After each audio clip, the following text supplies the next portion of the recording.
Good morning. Good morning.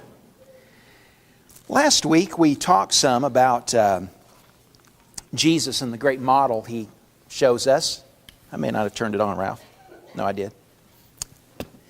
Last week we talked about Jesus and the great model He shows us in John chapter 13 of what it really means to be a servant and how Jesus modeled that for us in such a masterful way because He did so by washing the disciples' feet. And so He did something that was so lowly, particularly for the one who's the Lord and who's the Master, and yet at the same time rendered a service that's so accessible because it doesn't take any kind of special knowledge or education or background or teaching to wash feet. And so it's a beautiful picture of what being a real servant looks like. I want us to look this morning at Luke chapter 2. And particularly, I want us to see the kind of model that Jesus set for us even in His youth. We find a story that's told to us, and I think it's beginning in the 41st verse. Yeah, Luke chapter 2 and verse 41. We read a story that happened when Jesus was just 12 years old. And there's a beautiful kind of model that He offers to us here, even in His youth. I intend the lesson this morning particularly for those that are young, for those that are teens among us. But I want to say to you that the lessons that are presented here are not restricted to those that are in their teens. But they're particularly appropriate for those that are.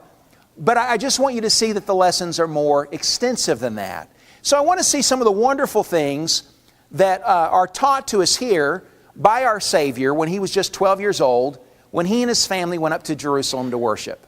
And so in Luke chapter 2, beginning in verse 41, read with me there. And His parents used to go to Jerusalem every year at the feast of the Passover.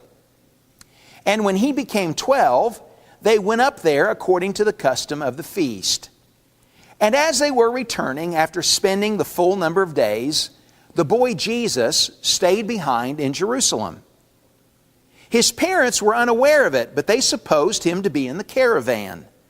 And so they spent a day's journey, and then they began looking for Him among their relatives and acquaintances. And when they did not find Him, they returned to Jerusalem looking for Him. And it came about that after 3 days, they found Him in the temple, sitting in the midst of the teachers, both listening to them and asking them questions. And all who heard Him were amazed at His understanding and His answers. And when they saw Him, they were astonished. And His mother said to Him, "Son, why have you treated us this way? Behold, your father and I have been anxiously looking for you." And then Jesus said to them, "Why is it that you were looking for me? Did you not know that I had to be in my Father's house?" And they did not understand the statement which He had made to them. And He went down with them and came to Nazareth, and He continued in subjection to them. And His mother treasured all these things in her heart. And Jesus kept increasing in wisdom and stature, and in favor with God and with men. What are some messages? What are some lessons, some life lessons that are practical that we can learn from this great story of when Jesus and His father and mother went up to Jerusalem to worship at the Feast of Passover? The first thing I want to suggest to you is this. If you're in your teens, one of the great lessons you can learn from Jesus' model here is that it's a good time to find your own faith. It's a good time to find your own faith. Now, this is what I mean by that. We learn in verse 41 that it was the habit of Jesus' family to go to Jerusalem every year for Passover. Did you see that in the text? Look again at verse 41. His parents used to go to Jerusalem every year at the Feast of Passover. Now, there's a lot of good that can be said about Joseph and Mary, that this was their habit as a family. That every year when Passover came, Joseph and Mary, and we know that it wasn't just Jesus. We find in other Gospels that He had several brothers and that He had sisters. And so Joseph and Mary have a large family. And every year they are getting all of that family together, and they're not riding not in today's kind of caravan. They're in a caravan, but they're traveling on foot or on donkey, and they are they're riding together or traveling together with a collection of people who are all going to Jerusalem to worship during the Feast of Passover. They established that habit for their family, that precedent. They were not a wealthy family. They were a poor family. We learn that from when Jesus Jesus wasn't in charge at all. When he was an infant, when his parents took him up to Jerusalem for his circumcision, and the sacrifices that they offered that were all connected with the circumcision were the sacrifices that were permitted under the law for those that were poor. And so the offering of pigeons was the offering of those who were poor people. And so they were a poor family. And yet every year they're making this journey to Jerusalem to go into worship. But this is the point that I want you to see from that. Jesus' parents had taught him that habit, but they didn't make him stay in Jerusalem and stay at the temple. They're not responsible for him going into the temple and for him asking questions of those that were the elders and the teachers there. That was his choice. And so while his parents took him to Jerusalem, it was Jesus' choice to tarry there. It was Jesus' choice to stay. And so his parents had sowed faith in him, but it was now a faith that even at 12 years of age was now becoming his faith, his own faith, not Joseph's faith, not Mary's faith. Now it was his own. And so he was embracing the worship of God, the learning about God, the coming close to God, the getting near to God. That was something that was his prerogative and his choice. And it was a choice that we see him actively exercising even at 12 years of age. I just want to say that if you're 12 years or older, it's not too early to find your own faith. In fact, it's a good time to start finding your own faith, to start building your own relationship with God, to start appreciating what Jesus did for you, what God has done for you, to start making worship something that is your worship that you give. And you're studying not because your folks are on you about studying your Bible, but because you want to know about God and you want to learn about Him. And you want these things to be your things. Jesus has already begun making them His things. If I could make this really, really practical, it's this. Lose yourself with Jesus. Don't you see that's what He's done? He's lost Himself in Jerusalem. He's lost Himself in getting close to God. It's not too early to get yourself lost with Him in that same kind of pursuit. And so I want to recommend that to you as a teen, to begin that kind of habit of losing yourself together with Jesus and getting close to God.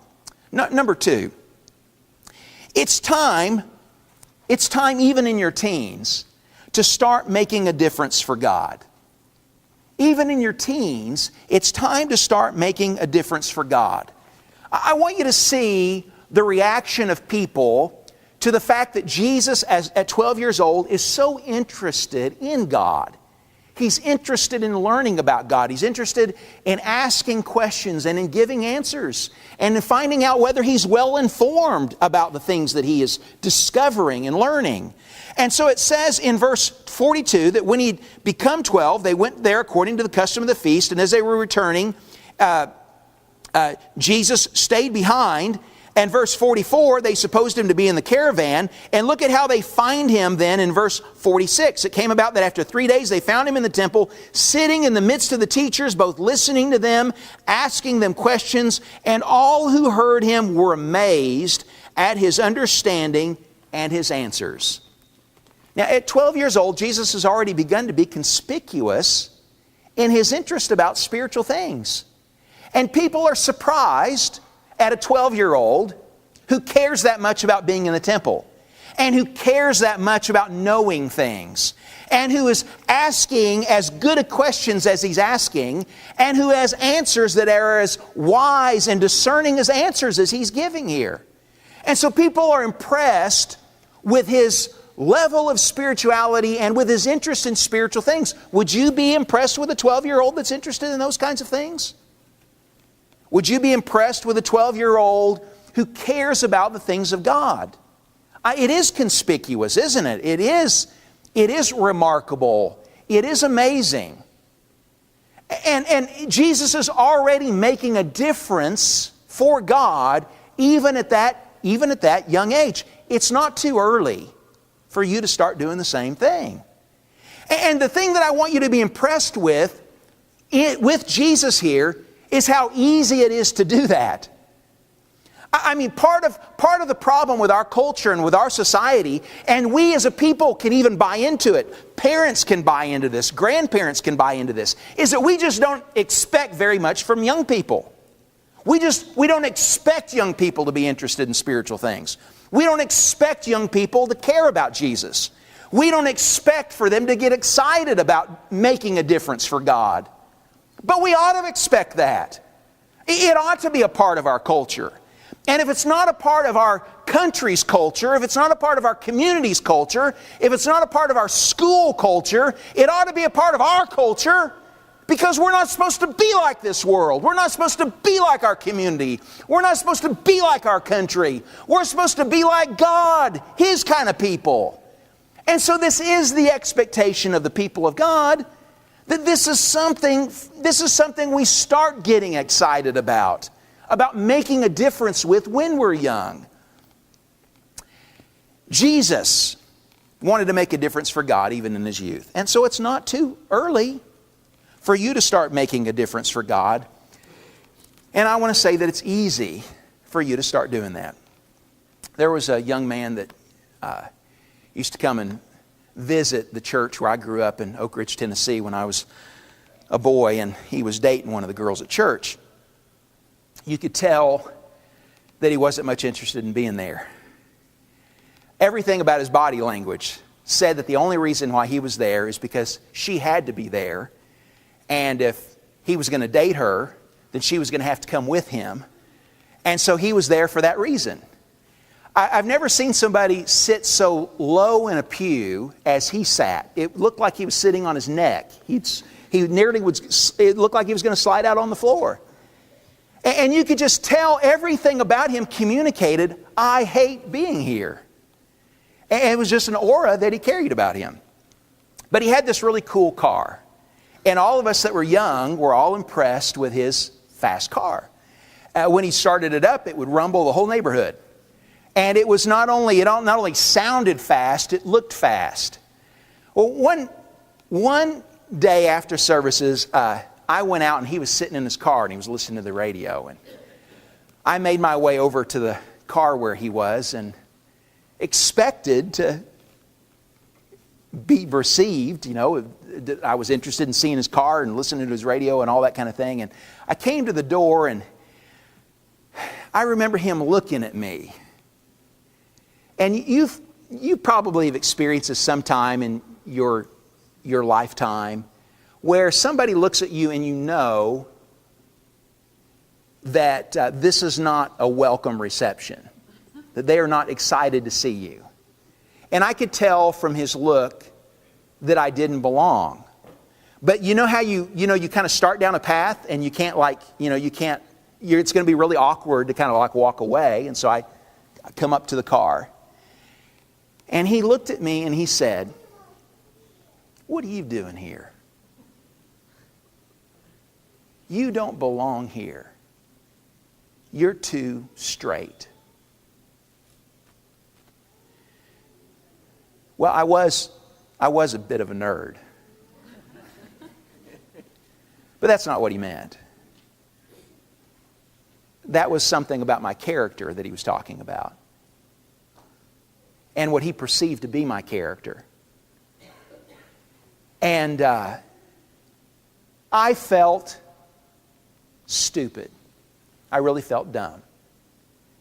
And he couldn't have any more, if he'd punched me in the nose, it wouldn't have hurt any more than what he said to me hurt. My eyes started to water, and it was like he punched me in the nose, and I felt embarrassed, and I did not say a word. I didn't know what to say. I had nothing to say. I just felt dumb. Now, could I say to you that if you're going to make a difference for God, and if you're going to make a difference for God in your youth, there are times when you're going to feel that way. You're going to feel like you don't fit because you don't. And you're going to feel like you stick out like a sore thumb. And sometimes people are going to say things that make you feel like you got hit in the nose and make you feel small and humiliated and foolish. I wish I could say that I spent all of my youth being too straight, but I didn't. But the times of my youth that I'm the most pleased about are the times that were like that, where it was obvious that I was interested in doing the right thing. And it's really not too hard to do that in our world. And Jesus is modeling that for us as a 12-year-old. God give us a congregation full of 12-year-olds that are like Him, who are not just 12, but who are 22 and who are 32 and who are 62 and who are 72, who aren't afraid to make a difference for God. He's doing that even now. And so He models that as a great lesson for us. Number 3, I want to suggest to you that even in your teens, it's time for you to get all the wisdom that you can. It's time for you to get all of the wisdom that you can. I want you to see that's what Jesus is pursuing in the conversation that He's having as He's in the temple. It says, if you'll notice again in verse 46, that they found Him in the temple sitting in the midst of the teachers, both listening to them and asking them questions. And all who heard Him were amazed at His understanding and His answers. I want you to see that Jesus learned the way that you learn.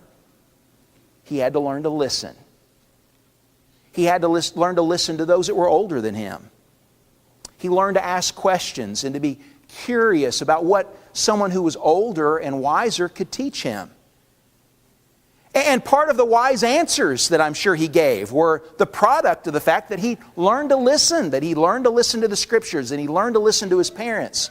And so he is, at 12 years old, he is accumulating all the wisdom that he can. And when we get to the end of the passage, we find out that that became his lifelong pursuit. Verse 52, he kept increasing in wisdom and in stature and in favor with men and with God.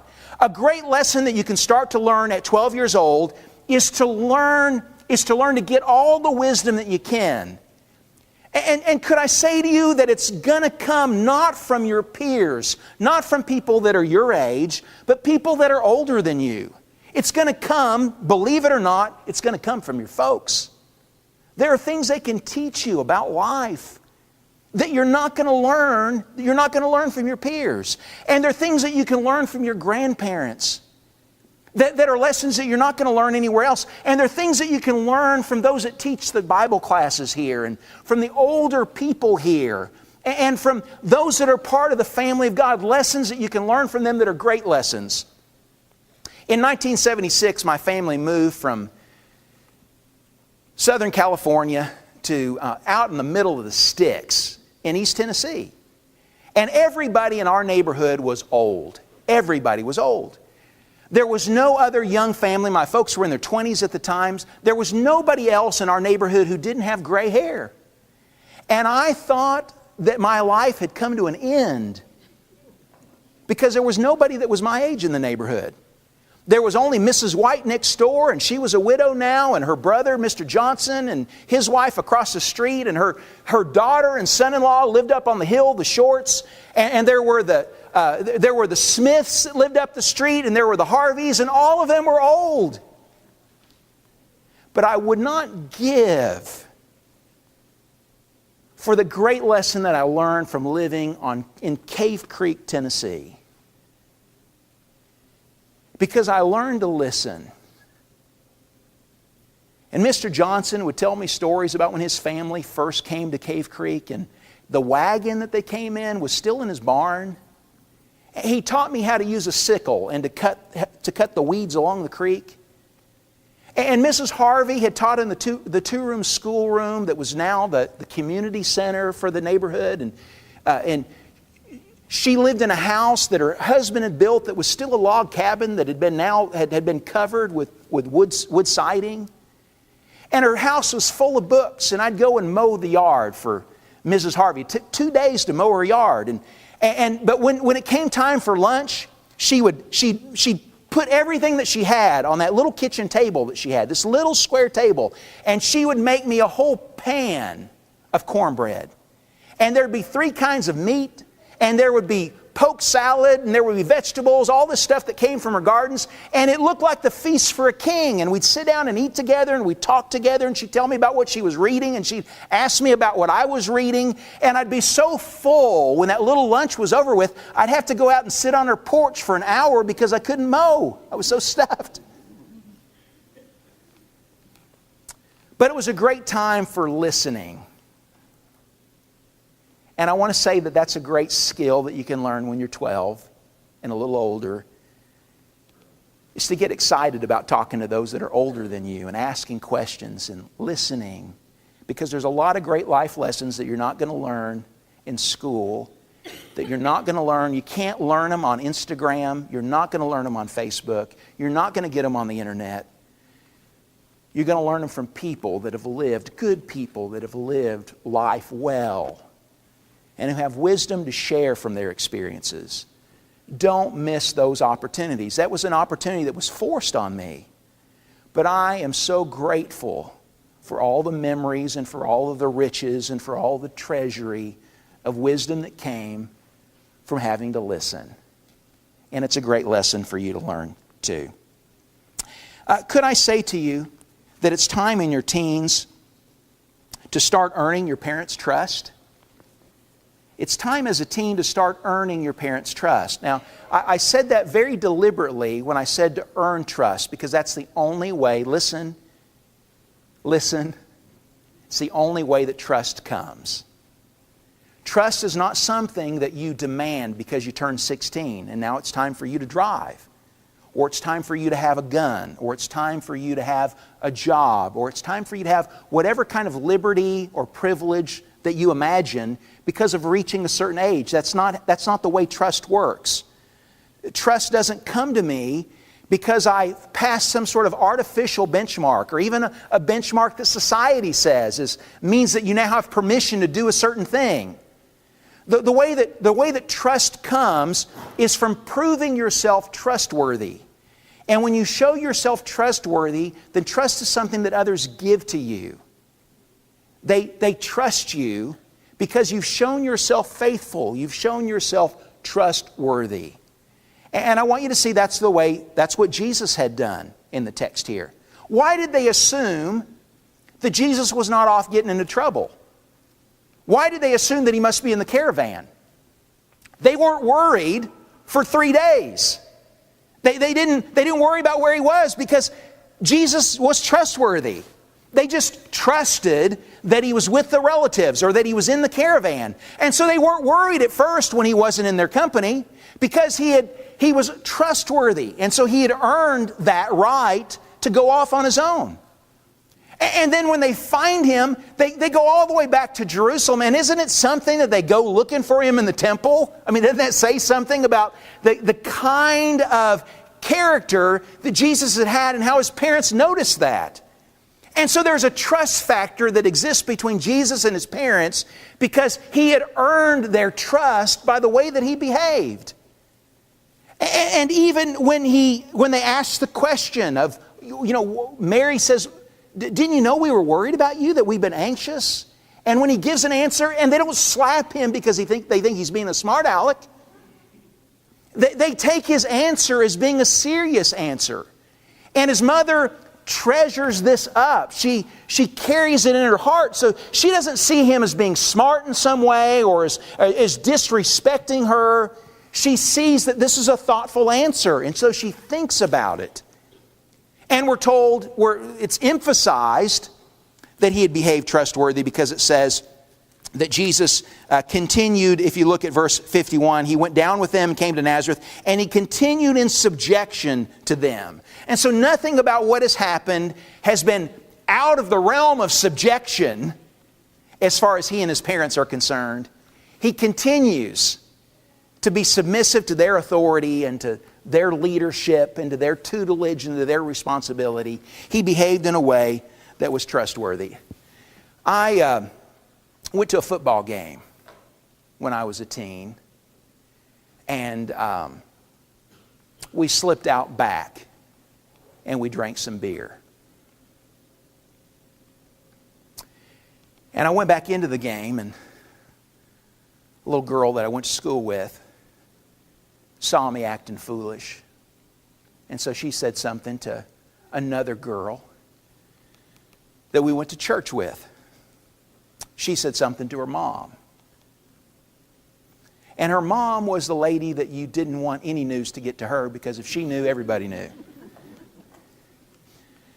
And so very quickly, everybody knew.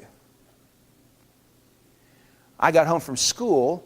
That was on a Friday night. So I got home from school Monday, and Mom's just gotten off the phone. And she is not pleased. And so she asked me about the ball game, about what I did. And then she told me about the phone call. And you know what I did? I lied. I made up a story. And I said, Mom, just give me a minute. I'll make a phone call and we'll get this all cleared up. And so I made a phone call. And I called the girl that told the other girl, who told her mother, who made the call to my mom. And you know what she did? She lied for me. So she lied to her friend, who then told what she thought to her mom was the truth about that, and it cleared up the whole thing. You know what I learned? Is that you can lie and you can get away with it. You can pretend to be something that you're not, and folks will believe it. And you can maybe never get caught, or you can maybe get caught. That haunted my conscience for a couple of years. And when I couldn't stand the shame of it anymore, I told my mom about what I did.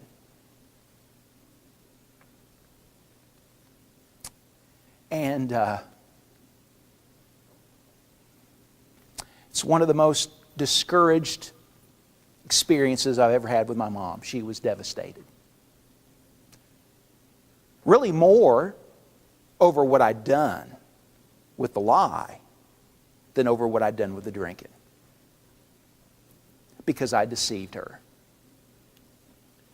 Now, could I say to you that when you do something like that, it's a long time before you ever earn back trust.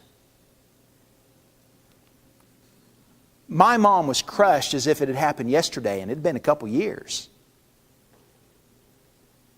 Because that's what happens when trust is not real, when it's not genuine, when it's not well-founded. And there's nothing that destroys trust more than telling a lie. I want you to see the soberness of that.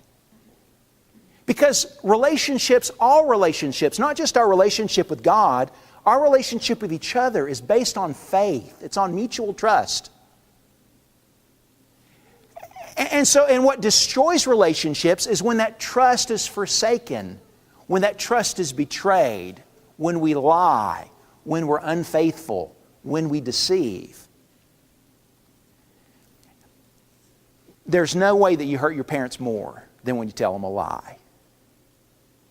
When you pretend to be something that you're not. When you pretend to love. When you pretend to be doing the right thing and you're not. And I just want to say to you that even as a teen, it's time to start earning your parents' trust. If you want privileges, if you want rights, if you want your parents to respect you and your age and what you're becoming, the best way to do that is to show yourself trustworthy with the responsibility and the privileges that they've entrusted to you. Show them that you can handle that. And that's the way that you earn more from them. But you don't earn more trust so that you can have more liberty and permissiveness to do the wrong thing. It just gives you more of a foundation for doing the right thing and for earning more trust. Because that's the kind of thing that will stick with you for a lifetime. Jesus is learning, even in his youth, to earn his parents' trust. So it's something that you should start earning yourself, even at 12 years old. One final lesson that I want us to learn from this great story of Jesus in his youth, and it's this. Even at 12, even in your teens, it's time for you to start finding Jesus. It's time for you to start finding Him. This story of what happened to Jesus is very much purposeful, I think, in Luke's selection as he's telling us the narrative of Jesus' life, because it is a foreshadowing of something that's going to happen later on. His mother lost him. She lost him for 3 days. She lost him for 3 days in a place where he ought to be safe. She lost him for 3 days in a place where he ought to be respected. Here, when Jesus is 12 years old, his mother loses him in the city of Jerusalem. And when she finds him in Jerusalem, in the temple, and he's in the presence of those that are the elders, those that are the leaders of the people.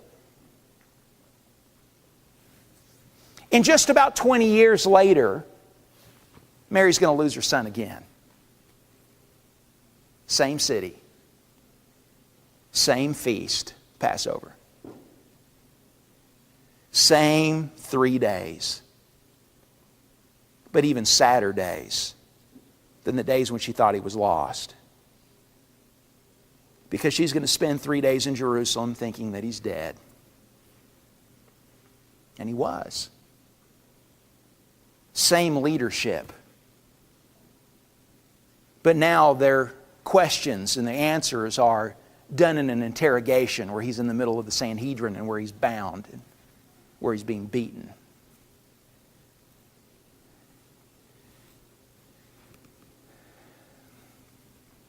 Mary had to lose Jesus.